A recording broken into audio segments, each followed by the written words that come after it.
LCK right now, that is Chovy, Zeus, and Oner by a country mile. Like, it is massive. Like, how much these players all impact their teams. As now it is time to get into the draft here for game number 1. Time to figure it out. See which of these Telecom teams is going to come out on top. As the Varus is going to be banned away first, the Yone to be taken off the board here. Yone kind of a quizzical ban for the red side. Maybe T1 with some tricks up their sleeve. Interesting to think about. But yeah, Taliyah coming through, not too uncommon. I think the priority for Taliyah has risen a decent amount. You know, there was picks like Ari, Azir, definitely high priority. But this potentially makes me think KT might go for that Azir first pick in this situation. So we'll see T1 end up banning it third. Right now, the Klister's still up and available. But also, I was going to say no top lane is banned. Gwen now gone, Jace still available. So T1, do you ban Jace, do you ban Azir? Do you leave them both open? Do you ban Klister and look to trade? We'll see what they opt for in this situation. They ban Klister.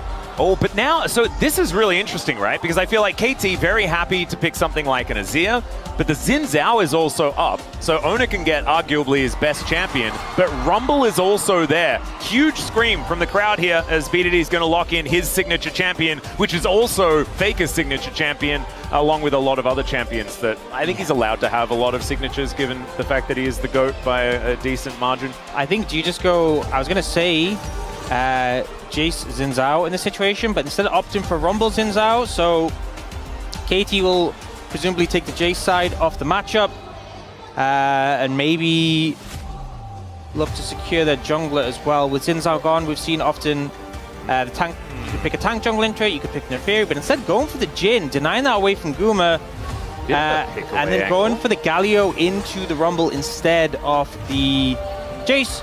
But obviously we've seen this matchup quite a few times, pretty solid into it, and also just for skirmishing power, very effective.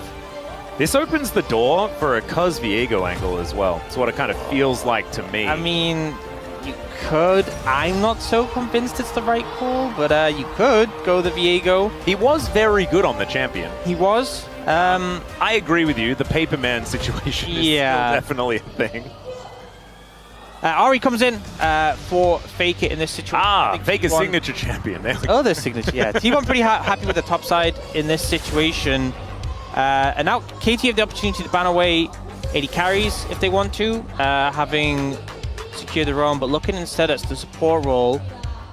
They've taken away Rakan with a Poppy ban. I think it was, potentially freeing up Keria to take that. I think an Alistar ban final would be pretty good for KT. Yeah, I wouldn't mind it. I think T1 probably wanting to pick support last, so getting rid of the sort of just generally very strong champions is probably a good idea. Neferi, though, is going to go away, so no doggos for Cuz. I think a good ban, and then here, I think KT you have to ban out. We've seen so much Alistar on 4. I think ban that away. And now with the fact that Alistar's gone, I think T1, you just take an AD carry here and go for kind of pick and support. What's going to be here for Gumayusi? Maybe, do they just pick Xayah? They could do that. The Rakan banned away, though, does make it feel less appealing. Yeah, I'm not as convinced of Xayah into this KT composition. Oh, the Lucian. Looking instead to pick up the Lucian, yeah. So, potential for like a Lucian Braum if KT pick just a standard engaged champion like Nautilus or Leona. So we'll see what they opt to go for here. Still need to secure their jungler, though. And we've seen... there's still like the Sejuani, the Skarner up, which we haven't been as convinced by. Sorry, the Skarner we haven't been convinced by. Sejuani's been pretty strong. But it looks like it might just be that Viego. Yeah. If you are going the Viego, I feel like you need an engaged support to set up. They will lock in the Rel first. And that gives you set up kind of for your Galio as well, who can obviously ult in on top. Will they just go for the Viego is the question. I mean, I think it just feels like what Cuz would do. I don't know whether it's a good thing. It just, as soon as I saw the Galio lock in, I'm like, oh, Cuz has got an angle where he can argue that there's a tank in the top lane, so I can play Viego. And that is what he's going to do here. Locks it away. I personally think like a Wukong or a Pantheon would have gone pretty hard in this situation. There's the brand. And the Braum comes through to pair with the Lucian. I think out of the engaged supports available, I think Rel was a good pickup because I think Leona and Nautilus have a worse time into Braum. Yeah. And it was pretty telegraphed.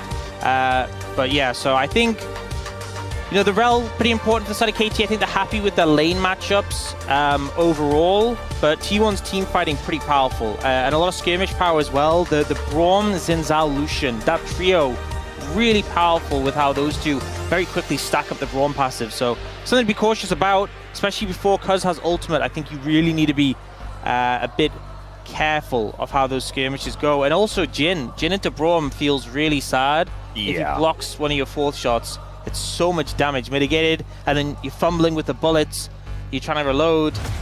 Not to mention the curtain call can be somewhat nullified by the fact that a guy is standing in front of the squishies with a huge door. And so Keria, certainly a lot on his shoulders. Feels like there often is as we load onto the Rift for T1 matches. And there is a lot of power, especially the top side of the map here for T1. But you could argue that KT came away with the champions that they wanted to play. Whether it is actually good is a big question. But you know that Cuz is very happy to be playing Viego, BDD on Azir, tale as old as time. As here we go. Happy Children's Day, everyone. And we'll see whether these fine young gentlemen can come away with a win. See which ones are going to do so. Let's get into it.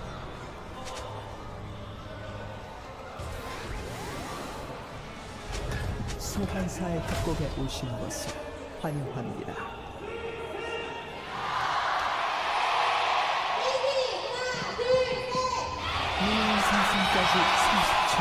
My goodness, I think that was the first time in my entire life that I've heard a KT chant be louder than a T1 chant. And I can't even blame being on a certain side of LoL Park because there is no one else in here. It is just us, so it's just Suwon and those microphones. Maybe the microphone was closer to the KT side. Maybe there's something slanderous going on. There was a lot of KT fans there. There was definitely a lot of KT fans there, which makes sense. KT is hosting, obviously. It is the KT homecoming in Suwon, the LCK Roadshow. I think somebody said for the KT composition is they have a pretty solid range advantage over T1. So I think if T1 do start to fall behind, it becomes difficult to find angles in, especially because in terms of engage, it's Engage Braum, baby. Yeah, not as convinced by that. So I think, honestly, coming out of draft, I think both teams have ways to play, ways to find advantages. I think maybe for me, KT actually has a bit of an edge, but we'll see how it ends up playing out. The problem for me is that it feels like there's a lot of comfort for T1. I think a lot of people have had some criticism of Doran's Rumble, but we know that he is very happy to play it regardless. And so with Oner and Faker on Ahri Xin, that's where I'm seeing a lot of strength for T1. If Oner has a good champion, generally you feel pretty good. I think that's the main thing as well. We talked about the Oner-Cuz matchup, how Cuz needs to have a really good game, really good series. Oner on Xin Zhao, with how powerful this pick has been, definitely something to be feared. Yeah. And see, Dr. I'm taking a lot of piercing lights, but not getting hit by the Winter's Bite, which is very, very important. Both teams making it to level 2 at the same time. You can feel that they're getting antsy, though. See whether anything more is going to happen. Really good use of the Q from Gumayusi to make sure he's getting as much poke damage down in this lane. And even the player cams, the children now, oh my goodness. And I love that we get the most obvious ones as well, the Peter carriers. Yeah. What is it with support players and not necessarily changing that much as they grow up? I don't know, you gotta look into it. I mean, you know, I'm a support player. Yeah, what did you look like as a baby? Maybe you'll get to see later today. Did you still have the beard when you were born? I did not. Ah, okay. So that would be a difference. Yeah, that would be a difference. For me, I was bright blonde when I was a kid. Yeah, like full golden hair. Wow. I was a cute little boy, and then something went wrong. Having a look there, of course, Azir getting the better end of this matchup so far. As Faker going aggressive after clearing out the wave. BDD dodging the charm. There you go. There's the Roadshow buff. Oh, actually, Faker could be in trouble. No, stun comes through from Cuz. And even if Faker doesn't die here, this is really problematic. Still, a lot of damage coming on through. Charm going to connect, and Faker does make it out. Still going to have to blow that teleport a little bit early. And Oner actually sneaking in here. We'll be able to take the crab. I think, honestly, it could be a lot worse. The fact that he still has TP, and the fact that BDD is very low on mana. BDD is probably going to shove this in and reset. And actually, Oner's showing up to try and help us out. I think BDD is completely fine here. Yep. He's in Azir. But this essentially ensures Faker has a pretty chill reset and has that TP available. In fact, I think Oner's actually, is he going to help him push the wave out? Or is, yeah, I think so. So if Oner is able to come in and kind of rescue the wave state after that fierce gank from Cuz, Faker will TP back in. And ultimately, as close as it was, Yeah. Faker fine after that gank regardless. Actually okay. Sometimes if the jungler comes in and just does a lot of damage to your mid laner, it can be problematic. Thankfully, able to mitigate it. It's the type of gank I hate the most, you know. When yeah, we've spoken about this one before. It always bothers me. The worst is when it's like a Nidalee and like she comes in the lane with red buff and she misses the spear and just autos you 4 times. Yep. And I'm just like, get out of here. Yep, stop it, you silly cat. It's top side of the map, casting actually doing pretty well in this matchup. As we know, the Galio has been picked quite a lot into the Rumble in recent times. And that is doing exactly that, at least for the moment. As Faker pushing out yet another wave, teleports in from both of our mid laners. Great sidestep there from BDD once again. Gets a gasp from the crowd. I feel like this mid lane matchup is definitely going to be the one the crowd is going to be most excited about. As Faker throwing a little Q the wrong direction. Yeah, just calibrating, you know. Yeah. Sometimes you just need to throw that orb away. That orb wasn't the good one. If there's a Teemo behind him, then he would have hit him. Is BDD actually there, or is he an apparition? Because he's just not being hit by skill shots. That last one looked a little. That last one looked a little suspicious. Maybe a little high ground, low ground, even though that doesn't really apply there. But yeah, gotta get the excuses out of the way. We need to talk to Ewan McGregor about it. That guy knows about high ground and stuff. He absolutely does. He's the expert. Yeah. Did that come out in Korea as well? Wonder if we could go and see Revenge of the Sith. We should find this out. Yeah. The 20th anniversary or something like that? Yeah. Star has been around for a while. Okay, KT now switching their bottom lane towards the top side. Grub's going to be coming up relatively soon. Gumayusi continuing to get value with that piercing light. There's Cuz on spawn. Ready to get over here, make something happen. Peter, will he be able to clear out this control ward? That's the question. Well, I mean, he might have been able to, but Dr. probably would have died if he did, so... Yeah. We end up seeing a situation where one grub picked up for Cuz, so he's happy just to walk away. Lucian putting some pressure down onto the Jhin. Doran actually taking a lot of damage in this matchup, but still hasn't really translated to any sort of farm lead or anything like that, as Dr. does get a back off. He completes his serrated dirt and will be running back towards this lane. Oner with a couple of grubs after the first was secured by Cuz. So no real big advantages being taken yet, but T1 have naturally moved to about a 500 gold lead, with a large amount of that being on Gumayusi and the amount of power that him and Keria have had in this bottom lane matchup that is now on the top side of the map. Yeah, we're able to force that reset from Dr. there and able to pick up some extra waves as a result, so he has an advantage. They're also actually invading here to steal away the blue, but I think Cuz isn't too bothered. He will just pick up the dragon in return. The fact that you got that one grub in the first set, you got the dragon, I think he's pretty happy with how things panned out. And it being an ocean dragon, you know, not often talked about. We've been a lot more focused on souls, I feel, but the first dragon ocean does actually have a decent impact in lanes for extra sustain. Yep, because you're actually laning at that point in time, which is pretty handy. So first dragon gonna go down. There's some partying going on in Suwon as well at the same time. You absolutely love that. Really does. It has that, like, the baseball, basketball vibe. Not that I've ever been to, like, one of those basketball games before, but I imagine it's got, like, a similar feel. I did go to a baseball game in Korea. Yeah, I missed that one. And I can vouch. Yep. You know, just the vibes, the upbeat music, you know, the chants and stuff like that. And we know that, at least for KT on a prior roster, they had their players go to a baseball game as well, because they were there doing, like, they joined in with the cheerleaders, and it was very funny. Yes, that was peak. Yep, very, very good. So now doing their own sort of thing, as BDD was there, Deft was there as well. I'm pretty Feral. Yep, it was very cute stuff. All right, Doran still looking to try and cook casting a little bit here. Casting probably should have used the chicken skin, because he's getting cooked so much here in this lane. As Cuz moving on down. Let's see whether Doran's going to be okay. Taunt comes through. Winds of War are down, but Cuz unable to find any extra damage. We'll have to back away. Peter on the verge of being stunned up by the concussive blows, but is otherwise going to be okay. And Gumayusi every time is hitting with these Qs. Moves behind the minions as Dr. so he's going to stay alive for the moment. But this is definitely T1 utilizing their advantage very, very well here on the top side. It's okay. Keria just kind of being very annoying whenever the grenade comes in, just shielding it.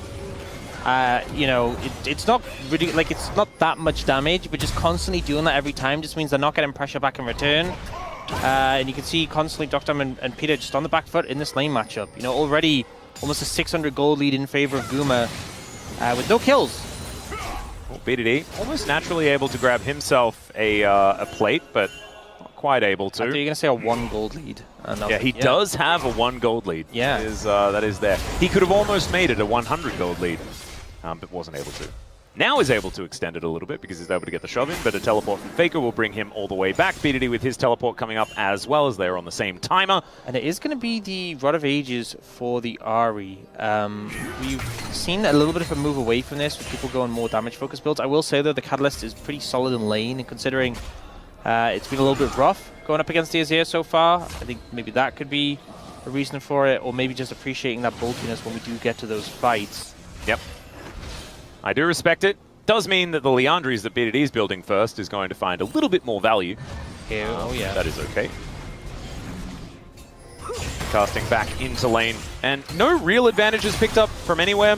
So I guess what we need to talk about is when these teams are going to be strong. And I feel like T1 right now is looking like a good moment as Faker wants to catch up and pick up Peter. Deadly Flourish doesn't find the mark though, and I think this Rel is just dead. Teleport to come in from the Rumble. There's a teleport also from the Galio that doesn't quite work out, but that Blast Cone is working out here, and Doctarm looking to try and turn this. Good knock up onto Doran there as the heroic entrance comes through, and now the taunt will set up for the 4th bullet. Doran still alive for so long as they take down the Galio. They get rid of the Viego as Gumayusi is caught and thrown in under the turret, but they're unable to kill him. Faker is still at such high health, and BDD hits the floor. T1 walk away the huge victors in this fight, and Peter still wanting a little bit more off the back end. Don't think they're going to quite find it as Deadly Flourish, actually. Let's see whether Doctarm can do anything as Oner going in one more time. Dancing Grenade value going to be pretty high, but not high enough as Peter hits the deck as well. And so many low health bars, the difference that there could have been if Cuz was able to survive a bit longer, get those resets. It could have been a clean sweep for KT after just the loss of their Rel, but you can see they kind of got baited in by those low health bars. Yeah, look at Gumayusi now. He's 4-0-1, but let's have a look at this fight and how it all happened. Yeah, so Peter, he kind of tries to turn this into a fight, but he just ends up going down before anyone's really able to respond. They back away, and you can see they're trying to chase down the Jhin, trying to get Doctarm. But it's at this point, the Galio comes in, they're in this like alleyway for the Jhin to get so much value. And I think, unfortunately, Cuz just goes in a bit too soon, gets focused down immediately by Guma, by Oner. And imagine this fight if that Viego was still alive. You know, it's a great shot block from PDD to get him under the tower, but again, they see the low health bars. They're thinking, hey, we can finish them off, and they just keep getting baited in again and again. And the brawn value is so high. It just feels like one at a time they're getting concussive blows destroyed, concussive blows destroyed over and over. As this was just a bridge too far there for KT, wanting to find something in amongst it. I also think getting baited a good amount by some of the healing that like the Xin Zhao and the Ahri have in their kits and with the items, but yeah, I mean, X-Soul big fight win as well. One, oh yeah, definitely ups the ante on those dragons being stacked up. Yeah, 4-0-1 Lucian already is a big problem. I would say so. And KT did have some anti-Lucian things, you know, that they could utilize to mitigate it. He's relatively low range. They have catching him as he's walking towards the brush, as Magnus Storm is going to pull him ever further. Cuz looking for an angle there. Gumayusi just dashes his way out. Remember, didn't have flash after being shoved under the turret previously. I mean, I think like the angle Peter found was good, but like you need follow-up, and when the only follow-up is the Jhin, who wasn't even that close. Oh, that equalizer positioning absolutely fantastic there by Doran, as Cuz not quite able to do anything. Is Peter going to close in on Keria, but they lose their Galio already. The curtain has been called as Gumayusi taking a bit of damage, but Cuz just having to get out of there. BDD wanting to be the hero, finds the Emperor's Divide, and they take down the Lucian. Shutdown comes in, and now Cuz has turned into a very, very powerful AD carry. It's just not quite enough to be able to get anything else done, and T1 still walk away feeling better. Yeah, I mean, I think BDD's trade to get a shutdown onto the Lucian was worth it, but still a favorable play for T1, and it feels like they're just finding advantage after advantage in these skirmishes, playing around the power of these auto-attackers with the Braum. You can see Oner 3-0 and Guma 4-1. These two really the driving forces of these fights, and here, look how confident T1 are. They know they can just start this. The equalizer placements, beautiful casting, slowed so heavily. And then they try and focus on a carrier, but it's a brawl. Yeah. He showed them the door. That he did. And BDD goes in here. Again, I think the trade is fine, given that you do get a shutdown. But they were obviously hoping for more. They were hoping, hey, we get the reset illusion, Cuz can make something happen. But Oner and Doran just too threatening for you to go into. Yep, not even able to secure the blue buff as well, as Oner was able to collect that for T1. As Cuz back at it again. And the gold leads starting to really stack up here for T1, moving towards 3,500 gold at 14.5 minutes is no small amount. And this comp is going to feel more and more difficult to play into, at least for the next little while. Yes, we've mentioned things about KT having decent range and things like that, but I don't know whether the DPS necessarily gets too difficult to deal with later on in the game with an Azir composition such as this with a Jhin. I think as well, you know, we talked about maybe the lack of engage for T1, but when your Xin Zhao can just charge in and E onto people, and there's just no counterplay because he's fed enough to be tanky. Yeah. The game becomes really difficult. There needs to be more threat from KT, and with how behind they are right now, it is looking rough. It is not looking too good. However, when there are road shows like this, miracles can indeed happen. And let's see whether one of those is indeed going to be afoot here today. Is KT looking to even out the Void Grubs?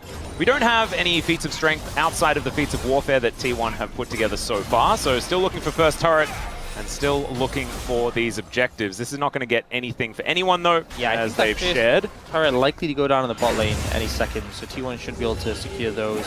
I think Doran is just denying farm as best he can. Right, there it goes. Cool new shoes now put together for T1. Yeah, not a huge advantage, but it just adds to the big advantage that T1 already has with a 4,000 gold lead. And I think right now, both sides kind of have their first item completed. I think the real big pain point is when second items start to come in for members of T1. That's when you really start to feel behind in the game. Yeah.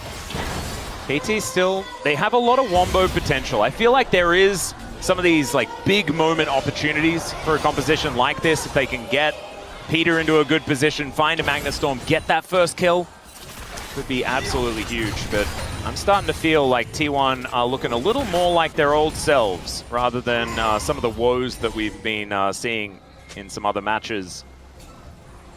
Definitely feeling locked in this telecom war. Wanting to get the most out of it. And I think next Dragon in 30 seconds, I think if you're KT, you're happy just to give that one up. You know, safety final window, sure, but I think the mistake would be just trying to hard contest it. The fact that T1 only have one Dragon gives you a lot of time to work with, just to farm up and avoid interacting too much. I'm a little bit worried about the whole Hextech Soul situation, as Cuz looking for a potential gank onto Faker, but instead he just finds the entirety of T1 and dies. The Galio comes in, Gumayusi will get knocked up, Peter's alongside him, Emperor's Divide picks up Guma, but he dashes his way out, he looks like he's going to be safe as Doctorm actually flashing in to get on top of him. The Equalizer does a lot of damage, but so does BDD. Faker trying to get out of there, Doctorm, he needs another bullet, but does not have it. And KT now just running for the hills. In the meantime, Oner is just destroying KT's stuff. Not the person you typically expect to be split pushing, but Oner will do what he does in a fix. And I think KT, just too many resources invested to try and kill that Lucian. Yeah. With the Viego dead as well, you just don't have the throughput in these longer fights. Yep, Oner is now going to utilize that time spent on the bottom side to do a lot of damage here to Peter and Casting. Great knock-up with the crash down from Peter.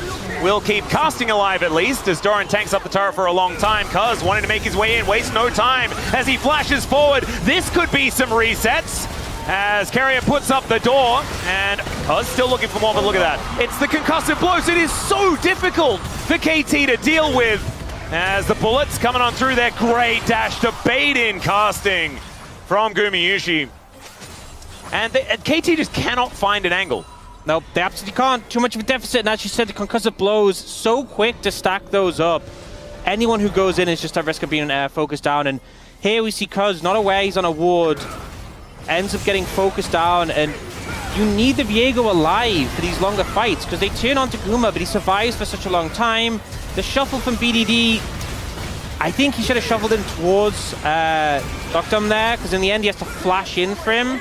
Yeah. Like, casting solo, BDD solo, yes, BDD's doing damage, but he gets taken out. And again, you don't have the Viego, and you need him in these longer fights. You have that momentum to keep going forwards. Here, though, this is just... this feels a little bit of wallet diff. Yeah. The crash down was very nice from Peter there, but Oner actually gets out of turret range, doesn't tank up the last shot that may have been the end of him. And yeah, Doran dies, but the trade, not great.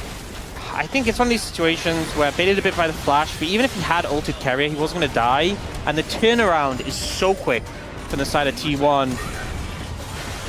And T1 now just going to be taking away yet another blue buff. This is not going to give it to everyone, as we are not quite late enough in the game for that. The gold lead has moved to about 8,000, as Dr. still looking for a little bit more, but man, he's got a Zeal and a Ghost Blade. Just feels like he does negative damage at the moment. And Sundisk is going to be put up, and it actually eats a charge there from the Rift Herald, which is kind of cute. Oner going in now, though, as T1 feeling aggressive. This is what you were talking about. Oner can kind of just throw his body in, but does now not have the ultimate for the next fight. Pretty big resource to take away, but I think T1 could just back away. There's no pressure for them to fight right now. Popcorn Chickens forecasting. The fact that the TP was committed by the Galio here, I'm kind of a little bit concerned because I see pings coming out. This is one of these situations where, like, hey, we committed TP. I guess we just have to do the Atakan, right? No. No! But what if you just did? Oh no, Cuz actually walking over vision that was provided by minions as well. Do you know how many KT fans are in that building? Max, this can't happen! Well, it might just be set up as there's a Shattering Strike. Okay, Oner taking a lot of damage. Heartbreaker comes forward. Cuz is now another jungler as he looks to get on top of Keria. Great knock-up just to interrupt. And now the resets fly through. Doran, though, gets the equalizer down. BDD is going to greet him as Deadly Flourish will go wide. Look at how low these health bars are as the Atakan is looking terrifying. And that is 2.5k kills for BDD. Congratulations. It's still a really hard game. Yeah, I mean, thank God they stepped away from the Atakan. I really thought they were going to keep on it for a moment there. They turn, they get a good kill on the Oner, they get a kill on the Keria too. But this was a scary situation to be put into. The setup from Peter's pretty good. They managed to find Oner and just about kill him. And then we get this knock-up coming in from Cuz that interrupts Keria's dash, which is pretty nice. But the equalizer comes in, and look how low everyone is. I was so worried. Oh yeah, I thought that they were cooked from this point, but not quite able to get in there as KT now back at it again. Doran? It worked out really well last time, Orcs. Doran went second item Rabadons. Okay. Which is... Well, he's got a mask and a hat. He's ready for the Masquerade Ball. Yes, you know, I mean, it's not the first time I've seen this Rumble build, but it's a very confident It is build. Very confident, as BDD is going to get charmed. Oh, Faker. That's beautiful. Emperor's Divide does absolutely nothing. BDD eats a lot of resources to stay alive, but will, in fact, do so. He does have TP. Yeah, does have Flash as well, but Emperor's Divide going to be down for a little while now as the Atakan being pinged out by both sides. There's a ward on it at the top, which hasn't been spotted, so KT have information if it gets started up. And I think because of that, they can approach a little bit slower. There's also the Hex Gate we saw Keria just take there, so you can use that to navigate around. Oh, pretty cute to use it there as T1 were setting up for a bit of a trap. And you know they're not doing it. You don't need to clear this ward. Well, they do clear it. They take a harpoon. Game. We'll be okay. I love, you know why I love this play where they put a ward? So they already had this ward in place, right? Yep. It gave them enough information. I love that they placed the ward over the wall next to their control ward to be like, hey, we don't know what's going on. Ah, yeah. We definitely don't have it warded, by the way. That's actually very cute. As long as that ward is up, then, you know, they have the information they need. Oh, and T1 might think, oh, the only ward they have is that shallow one next to the wall, so... Well, right now, T1 not going to be doing anything rash, like starting an Atakan or anything like that. Is Dr. going to get charmed? Does cleanse it, but I don't know whether he's going to be able to cleanse what Faker's going to do to him. Or you could see... The answer is he walks away and he's fine. A little bit more damage. I think Doran just throws the equalizer down. Yeah. This is the signal, though, they can go for this. Now, it is a Jhin, and there is Hex Gate. You don't need to be right there to be contributing in a fight, but the rest of the team needs to make something happen quickly. Yep. Casting can always get in if someone does decide to go for an engage. That looks like it's going to be Peter. Let's see whether he can get the angle as Cuz Gonna get blocked off the equalizer. Great position to keep the Viego out as Peter is actually out of there. He steals it! How the heck did he even get in? He's gonna withdraw as well, and I think that KT will say, Worth, you do not need to fight. You do not need to fight. They do just back away. They say thanks for the buff. Great steal there from Koz, comes in and clutches it, and again, he gets recalled, he's the only one to go down, and now KT, maybe with the confidence to look towards this dragon, I will say, risky. Yes. Definitely risky in this situation. They are incredibly far behind still, and yes, that was a great steal, but if they had have stuck around, they would have all died. As casting Peter and Doctor in this brush, BDD going to move on over, Emperor's Divide back in hand. You know, the buff doesn't make you any stronger. It just means that you don't suffer as much if you die. Oh, really? Yeah, so I'm a little bit concerned for KT right now, but... Are you sure? Because I've seen our players play as, okay, this is looking a bit stronger. Doran is just dead. He had no equalizer, of course, so at least it's not that T1 weren't able to utilize it, but now they will be able to collect themselves the dragon, and incrementally, KT are finding little advantages to bring them back into this game. Definitely gives you a confidence boost. Peter's dead. Well, he's not dead. Emperor's Divide is going to deliver Oner as well. Let's see what they can find here as he's dueling against Kuz. Oner able to flash out, though, denies the reset as Keria does fall. Still, it's a gorgeous charm there from Faker, who's just keeping control of this Galio, and everyone is going to be withdrawing. And yeah, T1 still very strong, guys. Yeah, so as I said, the buff doesn't make you any stronger. I think KT just managed to experience that firsthand. This is a great pick, great setup though. You see they clear out the ward in this brush, and Casting just finds this angle, the quick flash taunt onto Doran, doesn't even find an opportunity to react to that with a flash. And then they get the dragon, and then they opt to stay. Well, it's not even, it's more of just they opt to walk into darkness. Yeah. Suboptimal. Keria here, beautiful defense onto Oner, and Oner playing it right on the edge. I do think a lot of this was to do with T1 just playing better in this moment, but KT didn't really need to be there. They did not. They did not. And, you know, it is a 6,000 gold lead still. Yep. They've bought time by getting that dragon and the Arakan. And you're going to use that time to engage onto a Braum. Yep, we're going to fight more as Keria uses the ultimate. They get the flash out of him as well as the curtains are being called. And Gumayusi will be able to avoid most of them. They don't still have the Arakan buff. I think they need to understand that. And well, as you said, Orcs, it doesn't actually provide them with any damage, anything like that. So they're still just as strong as when they were forcing fights before. Oh no! As Faker is going in, does have another charge of the Spirit Rush. Is wondering when to use it. Does find the charm here under Casting as Oner setting up for it. That is a Justice Punch as Casting trying to get himself out of there. The culling will cut him down though, and down goes BDD as well. It's a double for Gumayusi. As KT trying to find some follow-up kills as the charm this time will go wide, despite the fact that Faker has been so incredibly accurate with that ability so far today. And now it's Baron time. I think KT, honestly, the fact they got the Arakan steal, they got that dragon, they bought themselves time, and they used that time just to funnel into T1 and die. And I just don't understand it. I feel like they'd really put themselves in a position where, as much as the game wasn't in a good spot, it wasn't fully cooked yet. And then they opt in to just... I don't know what the thought process is here. I guess they wanted to secure the blue buff. That was vitally important, apparently. But even here, you know, they could have gotten out. They had ample opportunity to get out, and they're just hanging around like they're waiting for a charm to hit. Yeah, and it did. And then Casting died. And look at the equalizer placement as well. It's like fighting in these choke points. Often it feels great if you've got a Jhin composition, but you're against a Rumble! And that means that it's going to feel a whole lot more difficult. Yeah. So T1 have Baron. Yes, they are 8,000 gold ahead. 8,500. Yep. Faker might be close to dying as Heartbreaker comes forward. He flashes, he dashes, and Faker is out of there. Yep. So I mean, they've been some resources, pretty nice, and I think taking a window like that, pretty good. But ultimately, Baron's still available. Faker doesn't die. He's going to be able to TP back in if they want to keep the pressure up. And KT, it's like they don't think that they're weaker or anything. They just want to keep fighting.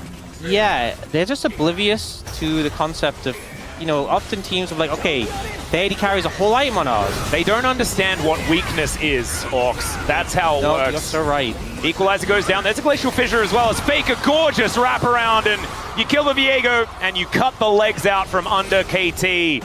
Now they just have to wait. Inner turret does fall down. They invest a bit in order to get it, but they will get so much for that investment. The returns are looking good as they take down the first inhibitor of the game. And T1, this game one, looking definitely like they have it in the bag. Still taking a bit of damage here. BDD does need to be respected. But it looks like that's exactly what T1 are going to do. They will take down this inhibitor turret at the same time as Faker once again throws out the ulti. This time doesn't hit the charm, but he doesn't have to. So much damage done to the base here. And now they can just back away. Dragon up for 30 seconds. They can probably reset before that with the Barons. And KT's base in a bit of a shambles. Goal lead now over 10,000.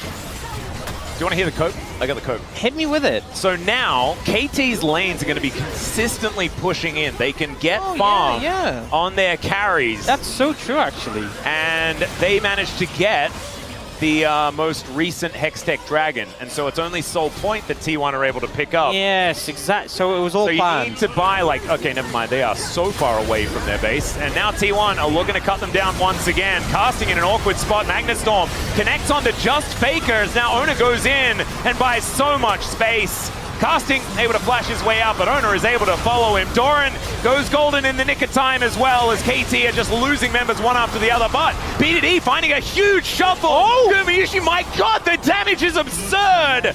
And BDD is still here. The Sand Soldiers are set up and he goes golden just in time. But he is the last man and BDD cannot do it alone. That's what we've been learning this whole year. And T1 will walk forward and finish off game one. I feel like some of the fights even, KT were playing pretty well, but they're just so far behind, and they just opt into every single fight. T1 cool, calm, and collected. 9-1 and 9 for Oner on this Xin Zhao. It is his best champion, and he keeps getting it every series. Nexus goes down, and T1 will be victorious in the first game. It's a best of 3.